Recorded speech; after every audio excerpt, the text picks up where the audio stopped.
जय हिंद। आज से हम इतिहास स्टार्ट कर रहे हैं। हम जानेंगे कि हम इतिहास पढ़ते क्यों हैं और इतिहास कहते किसे हैं। अतीत के अध्ययन को इतिहास कहते हैं। सबसे पहले ग्रीक दार्शनिक हेरोडोटस ने एक पुस्तक लिखा जिसका नाम है हिस्टोरिका।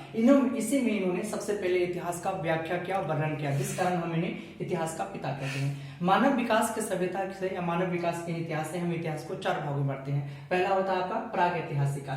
प्राग ऐतिहासिक काल उस काल को कहा जाता है जहां के मानव आदि मानव थे, अर्थात जो पढ़ना लिखना नहीं जानते थे, जिनका जीवन का मुख्य उद्देश्य केवल पेट भरना था। इसको हम विकास के हिसाब से चार भागों में बांटते हैं। जैसे कि पुरापाषाण काल, इस समय इनके हथियार का आकार बड़ा था और एक केवल शिकार किया करते थे, इसलिए हम इनको पुरापाषाण काल कहते हैं। इस समय सबसे बड़ी खोज आग की खोज थी। इसके अलावा इन्होंने कुछ नहीं किया। जो 20 लाख ईसा पूर्व से 12,000 ईसा पूर्व था, ये मानव इतिहास का सबसे बड़ा काल है। उसके बाद जैसे इनके हथियार का आकार छोटा हो जाएगा, हम इसे कहेंगे मध्य पाषाण काल, जो 12,000 ईसा पूर्व से 10,000 ईसा पूर्व तक होता है। उसके बाद आएगा जब मानव खेती-बाड़ी करना शुरू कर देंगे, अस्थायी रूप से रहना शुरू कर देंगे, पशुपालन शुरू कर देंगे, तो उसे हम कहते हैं नवपाषाण काल, जो 10,000 ईसा पूर्व से 3,000 ईसा पूर्व था। इसके अंतिम दिनों में मानव तांबे का खोज करेगा, जो मानव द्वारा खोजा गया पहला धातु था। इसे ताम्रपाषाण काल कहते हैं। जब मानव यहाँ पे खेती करना शुरू होगा, तांबे का खेत हो जाएगा, तो ये विकसित हो जाएंगे। जैसे विकसित होंगे इन्हें कहेंगे आदि ऐतिहासिक काल। आदि ऐतिहासिक काल इसलिए कहा जाता है क्योंकि इनका लिखा हुआ साक्ष्य मिलता है, इनके ग्रंथ में मिलते हैं, इनके बड़े बड़े शिलालेख मिलते हैं, लेकिन ये किस भाषा में लिखे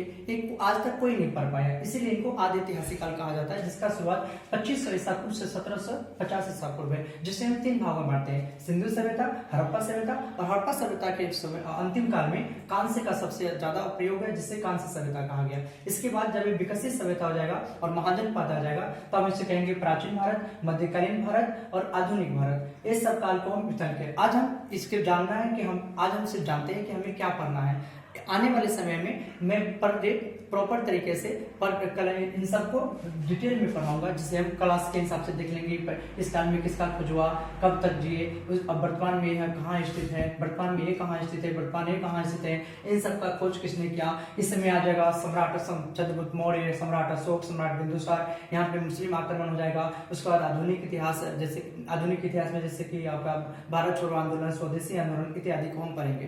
धन्यवाद।